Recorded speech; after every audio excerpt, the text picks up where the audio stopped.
सभी श्रोताओं का रामायण की कथा में हार्दिक स्वागत, अभिनंदन। आज के इस वीडियो में आप सभी के सामने प्रस्तुत है अगस्त्य का आश्रम। बढ़ते हैं कहानी की तरफ। सुतीक्ष्ण मुनि से विदा लेकर राम, सीता और लक्ष्मण ने वहां से प्रस्थान किया।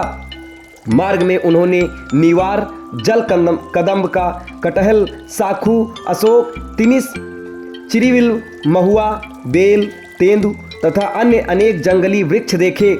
विचित्र वनों, मेघमाला सदृश पर्वतमालाओं, सरिताओं तथा सरोवरों के नयनाभिराम दृश्यों को निरखते हुए तथा 2 दिन महर्षि अगस्त्य के भाई के आश्रम में विश्राम करने के पश्चात वे अगस्त्य मुनि के आश्रम के निकट जा पहुँचे।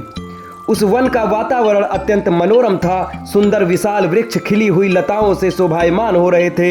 हाथियों द्वारा तोड़े जाकर उन अनेक वृक्ष पृथ्वी पर पड़े थे। वानर वृंद वृक्षों की ऊंची ऊंची शाखाओं पर अटखेलियां कर रहे थे। पक्षियों का मधुर कलरव चहुं ओर सुनाई दे रहा था। हिंसक पशु भी हिरण आदि के साथ भैरवाओं को छोड़कर कल्लोल कर रहे थे। उन्हें देखकर राम लक्ष्मण से बोले, हे लक्ष्मण, महर्षि अगस्त्य के आश्रम के अद्भुत प्रभाव से जन्मजात शत्रु भी एक दूसरे की हत्या करना भूलकर परस्पर स्नेह का बर्ताव कर रहे हैं। ये महर्षि के तपोबल का ही प्रभाव है। यहाँ आकर राक्षस भी उपद्रव करना भूल जाते हैं। मैंने सुना है कि महर्षि अगस्त्य से प्रभावित होकर अनेक राक्षसों ने अपनी तामसी वृत्ति को त्याग दिया है और महर्षि के अनन्य भक्त बन गए हैं। इस युग के ऋषि मुनियों ने महामुनि अगस्त्य का स्थान सर्वोपरि है। उनकी कृपा से यहाँ के देवता, यहाँ के राक्षस, यक्ष, गंधर्व, नाग, किन्नर आदि सब मानवीय धर्मों का पालन करते हुए अत्यंत प्रेम पूर्वक अपना जीवन यापन करते आए हैं। इस शांति व्रत वन में चोर, डाकू, लंपट, दुराचारी व्यक्ति आने का साहस नहीं करते। ऐसे महात्मा महर्षि के दर्शन का सौभाग्य आज हमें प्राप्त होगा। तुम आश्रम में जाकर मेरे आने की सूचना दो। राम की आज्ञा पाकर लक्ष्मण आश्रम के भीतर गए और महर्षि के एक शिष्य से बोले, हे सौम्य, कृपा करके तुम महर्षि अगस्त्य को सादर सूचित करो कि अयोध्या के तेजस्वी सम्राट दशरथ के ज्येष्ठ पुत्र श्री रामचंद्र जी अपनी पत्नी जनक नंदिनी सीता के साथ उनके दर्शन के लिए पधारे हैं। वे आश्रम में प्रवेश की अनुमति की प्रतीक्षा कर रहे हैं। शिष्य से लक्ष्मण का संदेश सुनकर अगस्त्य मुनि बोले, तुमने ये अत्यंत आनंददायक समाचार सुनाया है। राम की प्रतीक्षा करते हुए मेरे नेत्र थक गए थे। तू जल्दी से जाकर राम को सीता और लक्ष्मण के साथ मेरे पास ले आ। शिष्य राम, सीता और लक्ष्मण को लेकर मुनि के पास पहुंच, जो पहले से ही उनके स्वागत के लिए कुटिया के बाहर आ चुके थे। तेजस्वी मुनि को स्वयं स्वागत के लिए बाहर आया देखकर राम ने श्रद्धा से सिर झुकाकर उन्हें प्रणाम किया। सीता और लक्ष्मण ने भी उनका अनुसरण किया। अगस्त्य मुनि ने प्रेम पूर्वक उन सबको बैठने के लिए आसन दिए। कुशल क्षेम पूछने तथा फल फूलों से उनका सत्कार करने के पश्चात वे बोले, हे राम, मैंने 10 वर्ष पूर्व तुम्हारे दंडक वन में प्रवेश करने का समाचार सुना था। उसी समय से मैं तुम्हारी प्रतीक्षा कर रहा हूँ। ये मेरा सौभाग्य है कि आज मेरी इस कुटिया में तुम जैसा धर्मात्मा, सत्यपरायण, प्रतिज्ञा पालक, पितृभक्त अतिथि आया है। मेरी कुटिया तुम्हारे आगमन से धन्य हो गई है। इसके पश्चात महर्षि ने राम को कुछ दैवीय अस्त्र शस्त्र देते हुए कहा, हे राघव, देवासुर संग्राम के समय से ये कुछ दिव्य अस्त्र मेरे पास रखे थे। आज इन्हें मैं तुम्हें देता हूँ। इनका जितना उचित उपयोग तुम कर सकते हो, अन्य कोई धर्मपरायण योद्धा नहीं कर सकता। इस धनुष का निर्माण विश्वकर्मा ने स्वर्ण और वज्र के सम्मिश्रण से किया है। ये बाण स्वयं ब्रह्मा जी ने दिए थे। सूर्य के समान देदीप्यमान ये बाण कभी व्यर्थ नहीं जाते। इंद्र के द्वारा प्रदत्त ये तरकस भी तुम्हें दे रहा हूँ। इनमें अग्नि की भांति दाहक बाण भरे हुए हैं। ये खड़ग कभी न टूटने वाला है, चाहे इस पर कैसे ही वार किया जाए।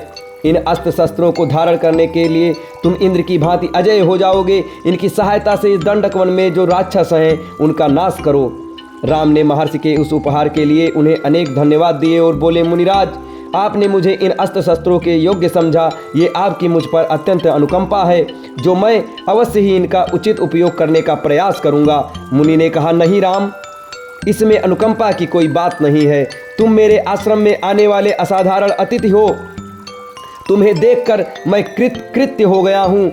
लक्ष्मण भी कम महत्वपूर्ण अतिथि नहीं है। ऐसा प्रतीत होता है कि इनकी विशाल बलिष्ठ भुजाएं विश्व पर विजय पताका फहराने के लिए ही बनाई गई हैं।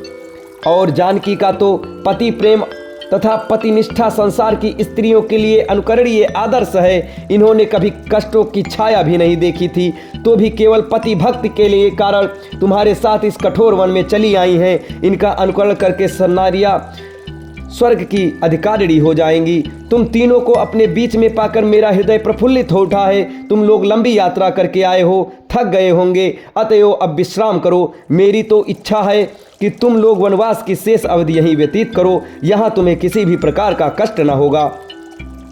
ऋषि के स्नेह युक्त वचन सुनकर राम ने हाथ जोड़कर उत्तर दिया, हे मुनिराज, जिनके दर्शन बड़े बड़े राजा महाराजाओं तथा दीर्घ काल तक तपस्या करने वाले ऋषि मुनियों को भी दुर्लभ है, उनके दर्शन का सौभाग्य मुझे आज प्राप्त हुआ है।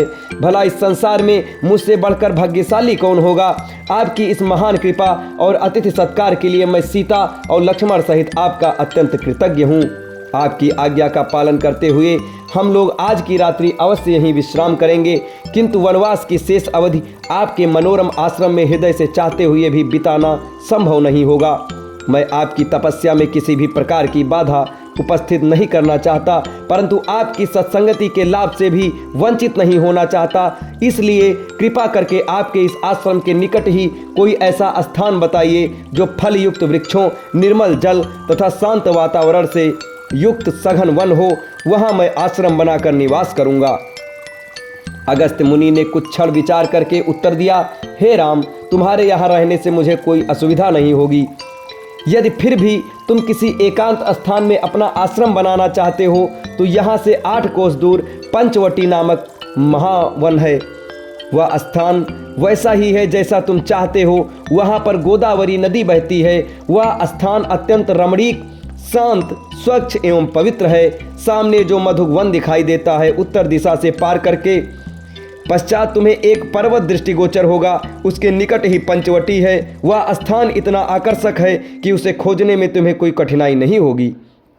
मुनि का आदेश पाकर संध्या वंदन आदि करके राम ने सीता और लक्ष्मण के साथ रात्रि अगस्त्य मुनि के आश्रम में ही विश्राम किया।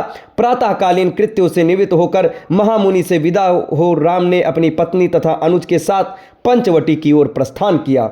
अब इसके आगे की कथा आपको अगले वीडियो में बताई जाएगी। तब तक हमारे साथ बने रहें। धन्यवाद।